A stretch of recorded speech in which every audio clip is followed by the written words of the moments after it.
Hi engineers. അപ്പോൾ നമ്മൾ കഴിഞ്ഞ വീഡിയോയിൽ ഡിസ്കസ് ചെയ്തത് ഒരു 8051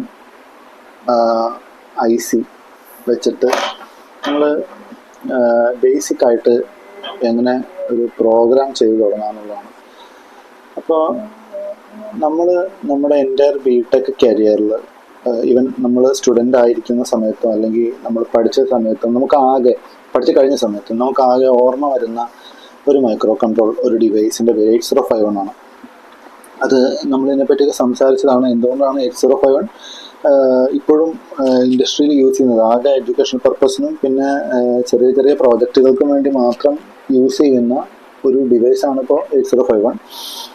അപ്പോൾ ഞാൻ അന്ന് ഡെഡിക്കേറ്റഡ് ആയിട്ട് കുറച്ച് സർക്യൂട്ടുകൾ കാണിച്ചു തന്നിരുന്നു. അതായത് ഒരു 8051 IC വർക്ക് ചെയ്യണമെങ്കിൽ അതിന് മിനിമമായിട്ട് വേണ്ട കുറച്ച് പാർട്സ് ഉണ്ട്.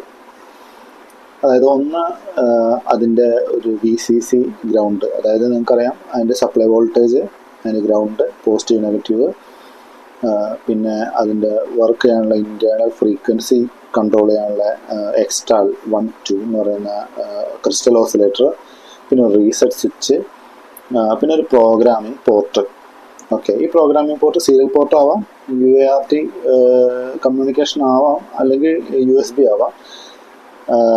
അപ്പോൾ USB ആവണമെങ്കിലും അതിൻ്റെ അതിനൊരു IC ആ കമ്മ്യൂണിക്കേഷൻ തന്നെ ഹാൻഡ് ഷേക്ക് ചെയ്യാന്ന് പറയും. ഒരു എക്സ്റ്റേണൽ ഡിവൈസും നമ്മുടെ മൈക്രോ കൺട്രോളായിട്ട് ഹാൻഡ് ഷേക്ക് ചെയ്യാൻ ഉള്ള ഒരു അറ്റ്മോസ്ഫിയർ, ഒരു കമ്മ്യൂണിക്കേഷൻ ചാനൽ ഉണ്ടാക്കി കൊടുക്കുന്ന ഒരു പ്രോട്ടോക്കോൾ പ്രൊവൈഡ് ചെയ്യുന്ന ഒരു IC സെറ്റപ്പ് നമുക്ക് വേണം.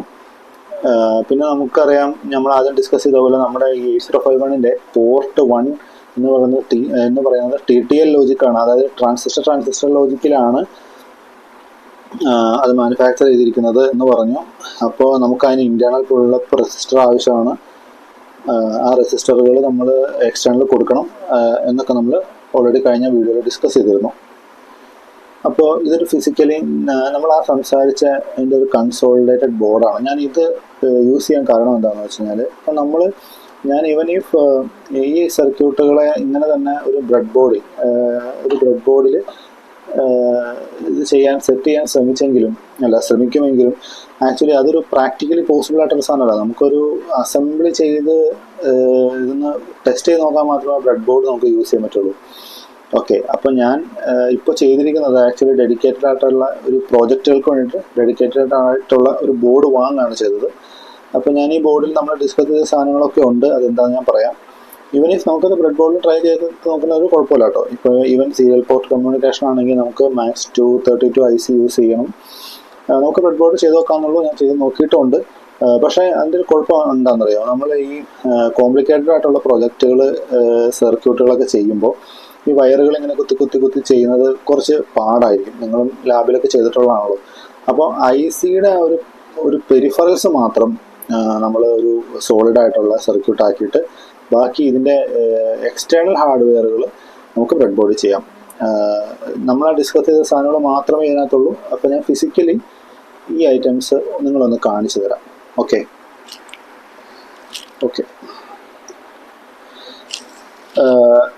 ഇപ്പോൾ ഈ കാണുന്ന IC ആണ് നമ്മുടെ 8051. ഓക്കെ, ഇവിടെ കാണിച്ചിരിക്കുന്ന പോലെ ഇവിടെ കണ്ടല്ലോ, പോർട്ട് 1 ഉണ്ട്, പോർട്ട് 0, ഇവിടെ പോർട്ട് 1, പോർട്ട് 2, പോർട്ട് 3. ഓക്കെ, ഇത്രയാണ് ഈ 4 പോർട്ടുകൾ. അപ്പോൾ ഈ പോർട്ടുകളുടെ ഫങ്ഷൻസൊക്കെ നമ്മൾ ഡിസ്കസ് ചെയ്താണ് കഴിഞ്ഞ തവണ. അപ്പോൾ ഞാൻ ഇതിനകത്ത് ഫിസിക്കലി ഇങ്ങനെ ഈ സാധനങ്ങൾ നിങ്ങളെ കാണിച്ചു തരുന്നുള്ളൂ. ഈവൻ ഇഫ് നമ്മുടെ എഞ്ചിനീയറിംഗ് പഠനകാലത്തും നമുക്ക് ഇത് ഫിസിക്കലി അങ്ങനെ കാണേണ്ട വന്നിട്ടില്ല. നമ്മുടെ പ്രോജക്റ്റുകളെല്ലാം കുറച്ചുകൂടി വലിയ ICകളിലൊക്കെ ആയിരിക്കുമല്ലോ. അപ്പോൾ അതുകൊണ്ട് ഞാൻ നിങ്ങളത് കാണിച്ചതാണ്. അപ്പോൾ നമുക്ക് port 1, port 0, port 1, port 2, port 3 ഇത്ര നമ്മൾ കണ്ടിട്ടുണ്ട്. ഇതൊരു റീസെറ്റ് സ്വിച്ചാണ്. നമ്മുടെ ആ റീസെറ്റ് എന്ന് പറഞ്ഞ ഒരു ഫംഗ്ഷൻ, ആ ഒരു പിന്നിലേക്ക് ഒരു ഹൈ പോസിറ്റീവ് കൊടുക്കും. അത് നമ്മൾ സ്വിച്ച് വഴി കൊടുത്തിരിക്കുന്നു എന്നുള്ള റീസെറ്റ് സ്വിച്ച്. പിന്നെ ഇത് 2 ക്രിസ്റ്റൽ ഓസിലേറ്ററുകൾ. ക്രിസ്റ്റൽ ഓസിലേറ്ററിൻ്റെ ബാലൻസിങ് കപ്പാസിറ്ററുകളാണ് ഇവിടെ കാണുന്നുണ്ടോ? ഇത് എംബഡഡ് സിസ്റ്റം ആയതുകൊണ്ടാണ് എംബഡഡ് കപ്പാസിറ്ററുകളാണ് ഈ കാണുന്നത് കേട്ടോ.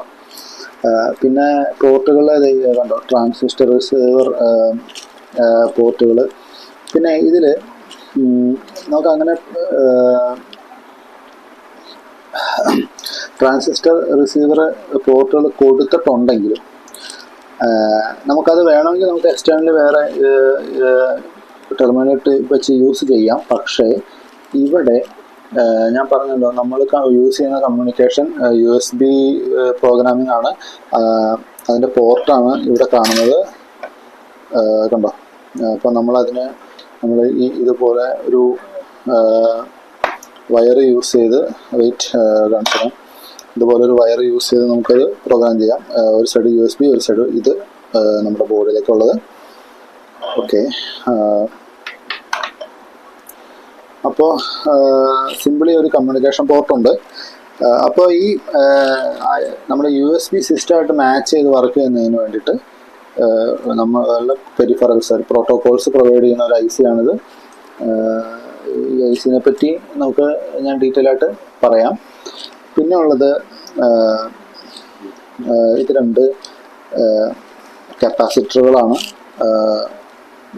ഈ കപ്പാസിറ്ററും ഈ IC, ഈ പോർട്ടും ആക്ച്വലി ഇൻപുട്ട് സപ്ലൈ കൊടുക്കാനാണ് യൂസ് ചെയ്യുന്നത്. ഓക്കെ, ഒന്നല്ലെങ്കിൽ നമുക്ക് ഇവിടെ ഇൻപുട്ട് സപ്ലൈ ഡയറക്റ്റ്ലി ഒരു അഡാപ്റ്റർ സർക്യൂട്ട് വഴി കൊടുക്കാം, അല്ലെങ്കിൽ 12 വോൾട്ട് നേരിട്ട് കൊടുക്കാം. 0 to 12 വോൾട്ടാണ് നമ്മുടെ ICയുടെ വർക്കിംഗ് വോൾട്ടേജ്. ഓക്കെ, ഈ സെനഡയോഡ് ഉണ്ട്, ഇത് സെനഡയോഡാണ് ഈ കാണിക്കുന്നത്. സെനഡയോഡെല്ലാം ഈ പവർ സർക്യൂട്ടുമായിട്ട് ബന്ധപ്പെട്ടിട്ടുള്ളതാണ്. അതായത് റെക്ടിഫയർ, നമുക്ക് കൊടുക്കുന്ന നമ്മൾ ഇൻപുട്ട് കൊടുക്കുന്ന ഒരു 5 to ഇവിടെ ചെറുതായിട്ട് നോട്ട് ചെയ്തിട്ടുണ്ട്, 6 to 12 വോൾട്ട് ആണെങ്കിലും അതിനെ റെഗുലേറ്റ് ചെയ്തിട്ട് ഒരു 5 വോൾട്ടായിട്ട് ഈ ICയുടെ ഇതിലേക്ക് പ്രൊവൈഡ് ചെയ്യും. ഇത്രയാണ് ഈ ഹാർഡ്വെയർ ഫങ്ഷനിലുള്ളത്. ഓക്കെ, അപ്പോൾ ഇത് നമുക്കിപ്പോൾ ഡിസ്കഷനിൽ തന്നെ ആക്ച്വലി ഇതൊരു സില്ലി എക്സ്പ്ലനേഷനായി തോന്നിയേക്കാം ആക്ച്വലി. പക്ഷേ നമ്മളൊരു ബിഗിനർ, ഒരു പ്രോഗ്രാമർ എന്നുള്ള രീതിയിൽ ഈ കാര്യങ്ങൾ അണ്ടർസ്റ്റാൻഡ് ചെയ്തിരിക്കേണ്ടത് നമുക്ക് വളരെ അത്യാവശ്യമാണ്. കാര്യം ഇവിടെ നിന്നാണ്, ഈ ഒരു ബേസിക്കിൽ നിന്നാണ് ആക്ച്വലി ഒരുമാതിരി ഇപ്പോൾ യൂസ് ചെയ്യുന്ന എല്ലാ എംബഡഡ് സിസ്റ്റംസും ഡിസൈൻ ചെയ്തിരിക്കുന്നത്. അപ്പോൾ അതുകൊണ്ടാണ് ഈ ബേസ് നമുക്ക് മനസ്സിലാക്കാൻ വേണ്ടി മാത്രമാണ് എക്യുപ്മെൻറ്റിനെ പറ്റി നമ്മൾ പഠിക്കുന്നത്. നമ്മളിത് ഓൾറെഡി ഡിസ്കസ് ചെയ്താണ് ഇത് പറഞ്ഞോളൂ. ഓക്കെ, അപ്പോൾ സിംപിളി ഞാനിപ്പോൾ നിങ്ങളെ കാണിക്കാൻ പോകുന്ന ഒരു എക്സ്പെരിമെൻ്റ് എന്താണെന്ന് വെച്ച് കഴിഞ്ഞാൽ, ഈ കാണുന്നത് ഇതിൻ്റെ സീരീസ് റെസിസ്റ്റൻസ് ആണ്, ഇൻറ്റേർണൽ പുൾ അപ്പ് റെസിസ്റ്റർ. ഞാൻ ആദ്യം പറഞ്ഞിരുന്നുണ്ടോ, ഇത് TTL ലോജിക്കാണ്. അപ്പോൾ അതിന് ഒരു ഇൻറ്റേർണൽ പുൾ അപ്പ് റെസിസ്റ്റർ കൊടുത്തു കഴിഞ്ഞാൽ അത് ഇൻപുട്ടായിട്ട്, പുൾ അപ്പ് റെസിസ്റ്റർ ഇല്ലെങ്കിൽ അത് ഔട്ട്പുട്ട് പോർട്ടായിട്ട് വർക്ക് ചെയ്യും. ഓക്കെ, അപ്പോൾ ഞാനിപ്പോൾ ചെയ്യാൻ പോകുന്നത്, നമ്മളിതിൻ്റെ ആപ്പുകളെ പറ്റിയും സോഫ്റ്റ്വെയറുകളെ പറ്റിയും ഡിസ്കസ് ചെയ്ത് തന്നു, ഞാനത് ഇൻസ്റ്റാൾ ചെയ്തിട്ടുണ്ട്. അപ്പോൾ എൻ്റെ സിസ്റ്റത്തിൽ ഞാൻ ഒരു പ്രോഗ്രാം ടൈപ്പ് ചെയ്യാൻ പോകാം. അതായത് പോർട്ട് 1, ഈ മൈക്രോ കൺട്രോളറിൻ്റെ പോർട്ട് 1 ഞാൻ ഇതിപ്പോൾ 8 പിന്നുണ്ട്, ഈ 8 LED ബൾബുകളെ ജസ്റ്റ് ബ്ലിങ്ക് ചെയ്യിക്കുന്ന ഒരു എക്സ്പെരിമെൻറ്റ് നമുക്കൊന്ന് ചെയ്ത് നോക്കാം. അപ്പോൾ ഞാൻ അതിൻ്റെ ഒരു കോഡ് ടൈപ്പ് ചെയ്യും, എന്നിട്ട് ഈ പോർട്ട് ഉപയോഗിച്ച് പ്രോഗ്രാം ചെയ്യുന്നു. പ്രോഗ്രാം ചെയ്തിട്ട് ഞാനിത് എക്സിക്യൂട്ട് ചെയ്ത് നോക്കുന്നു. ഓക്കെ, എക്സിക്യൂട്ട് ചെയ്യാനായിട്ട് ഞാൻ എൻ്റെ ബ്രെഡ് ബോർഡിൽ ഞാനൊരു 8 LED ബൾബിനെ ഫിക്സ് ചെയ്തിട്ട് നമുക്ക് ഈ സോഫ്റ്റ്വെയർ, എൻ്റെ പ്രോഗ്രാം നമുക്കൊന്ന് റൺ ചെയ്ത് നോക്കാം. സിമ്പിൾ ആണ്. അതായത് നമുക്കിതൊരു ഇനീഷ്യൽ ഫെമിലറൈസേഷൻ വരുന്നതിന് വേണ്ടിയിട്ട് ഞാൻ ഒരു സിമ്പിളായിട്ടുള്ളത് കാണിച്ചു എന്നുള്ളൂ. പിന്നെ വേറൊരു കാര്യം എന്ന് വെച്ചാൽ, നമുക്ക് ഒത്തിരി കോംപ്ലിക്കേറ്റഡ് ആയിട്ടുള്ള പ്രോഗ്രാംസ് ആക്ച്വലി ICയിൽ പോസിബിൾ അല്ല. അതായത് 7 സെഗ്മെൻറ്റ് ഡിസ്പ്ലേ, എല്ലാ പെരിഫറൽസിൻ്റെ ബേസിക് ഒരു ലോ KB പ്രോഗ്രാമുകൾ മാത്രമേ നമുക്ക് 805 കൊണ്ട് ചെയ്യാൻ പറ്റുള്ളൂ. ഇതുകൊണ്ട് തന്നെയാണ് ഇതിൻ്റെ ഇൻഡസ്ട്രിയൽ യൂസ് ഇപ്പോൾ ഇല്ലാത്തത്. ഓക്കെ, അപ്പോൾ ഞാൻ ബേസിക്കലി വേറൊരു കാര്യത്തെപ്പറ്റി നിങ്ങളോട് സംസാരിക്കുകയാണെങ്കിൽ, നമ്മൾ ആക്ച്വലി നമ്മൾ BTech, നമ്മുടെ എൻജിനീയറിംഗ് ലൈഫിൽ നമ്മൾ വളരെ സ്ട്രഗിൾ ചെയ്തേക്കുന്ന ഒരു സംഭവമായിരിക്കും. പ്രത്യേകിച്ച് ഞാനൊക്കെ നമുക്ക് +2 പ്രോഗ്രാമിംഗ് ബേസ് ഇല്ലാതെ വന്നതുകൊണ്ട് നമുക്ക് ഈ ബിടെക് ടൈമിൽ സി പ്രോഗ്രാമിംഗ് ഒക്കെ നല്ല പാടായിരുന്നു. ഓക്കെ, അപ്പോൾ സിംപിളി നമുക്ക് കോഡിങ് പഠിച്ചിട്ട് ചെയ്യാം, അതാണ് ബെറ്റർ.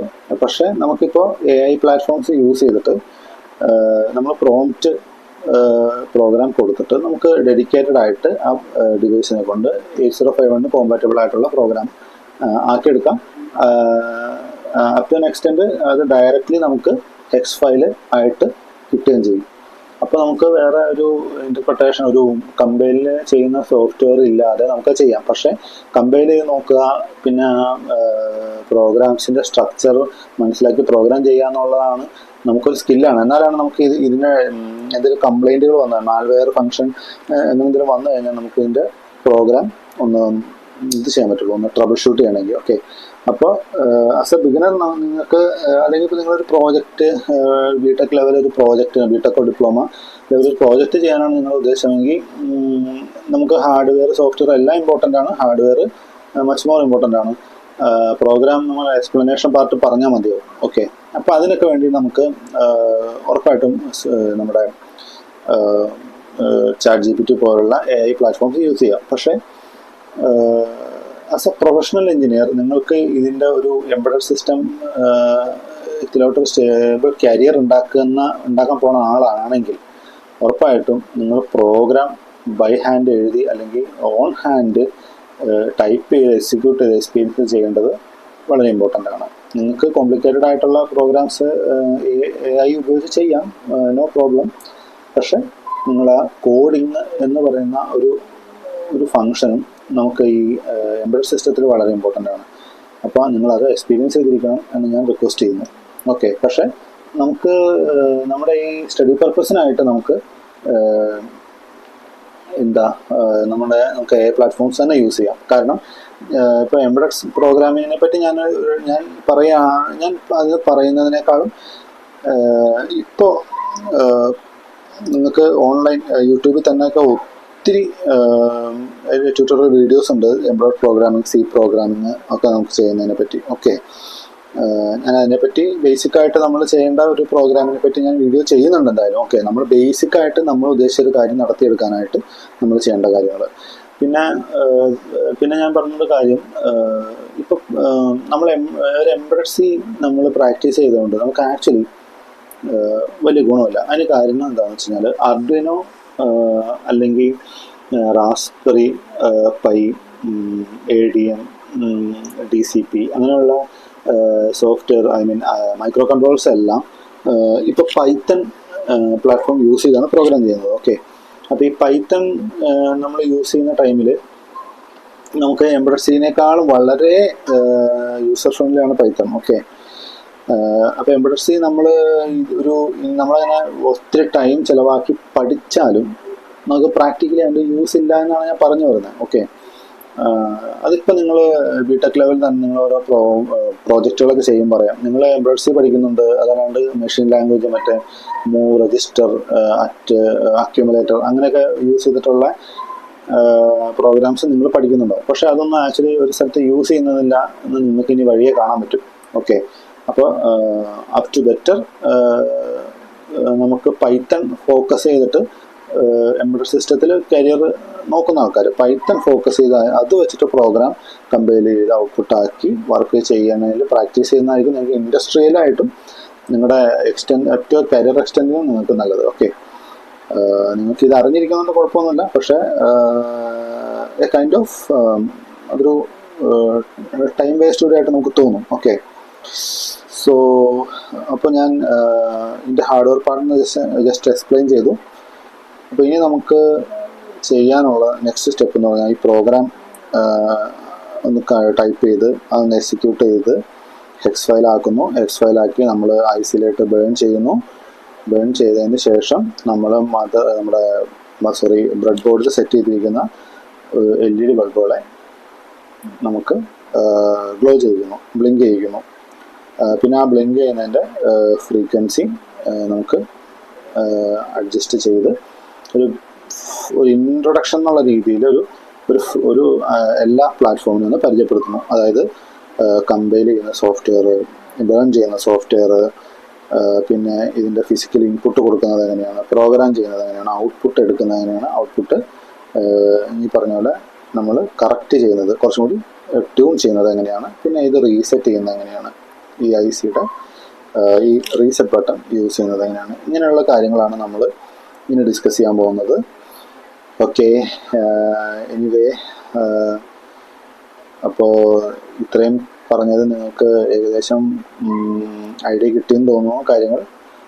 അപ്പോൾ നിങ്ങൾക്ക് ഇനിയും കൂടുതൽ എന്തെങ്കിലും ഡൗട്ടുകളുണ്ടെങ്കിൽ നിങ്ങൾക്ക് കമൻറ്റിൽ ചോദിക്കാം. എന്തായാലും ഫ്യൂച്ചറിൽ നമ്മൾ അങ്ങോട്ട് ഒത്തിരി വീഡിയോസ് ചെയ്യാൻ ഉദ്ദേശിക്കുന്നുണ്ട്. എംബഡഡ് സിസ്റ്റത്തിൻ്റെ IoT, എംബഡഡ് സിസ്റ്റം, പിന്നെ അങ്ങനെ അഡ്വാൻസ്ഡ് ആയിട്ടുള്ള ടോപ്പിക്കിലോട്ട് നമ്മൾ സ്റ്റെപ്പായിട്ട് കയറി വരുന്നുണ്ട്. അപ്പോൾ ഫൗണ്ടേഷനായിട്ടാണ് ഞാൻ ഇവിടെ നിന്ന് തന്നെ പിന്നെയും തുടങ്ങുന്നത്. കാര്യം നമ്മൾ BTech അല്ലെങ്കിൽ BTech ഡിപ്ലോമ ലെവലിൽ പഠിച്ച് നിർത്തിയത് ഇവിടെയാണ്.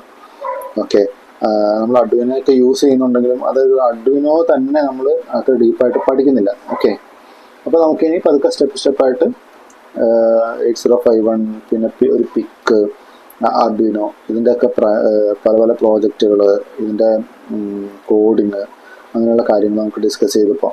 ഓക്കെ, സോ ഇപ്പോൾ നിങ്ങൾക്ക് എന്തെങ്കിലും സജഷൻസ് ഉണ്ടെങ്കിൽ, അല്ലെങ്കിൽ എന്തെങ്കിലും ഡിസ്റ്റർബൻസസ്, എന്തെങ്കിലും കുറവ് ഈ പ്രസൻറ്റേഷനിൽ നിങ്ങൾക്ക് തോന്നുന്നുണ്ടെങ്കിൽ നിങ്ങൾക്കത് ഞാനായിട്ട് ഡിസ്കസ് ചെയ്യാം കമൻറ്റ് വഴി. പിന്നെ നിങ്ങൾ നിങ്ങളുടെ ഈ പ്ലാറ്റ്ഫോം സപ്പോർട്ട് ചെയ്യുക, കമൻറ്റ് ചെയ്യുക, ഷെയർ ചെയ്യുക, സബ്സ്ക്രൈബ് ചെയ്യുക. Okay, so see you in the next video. Bye.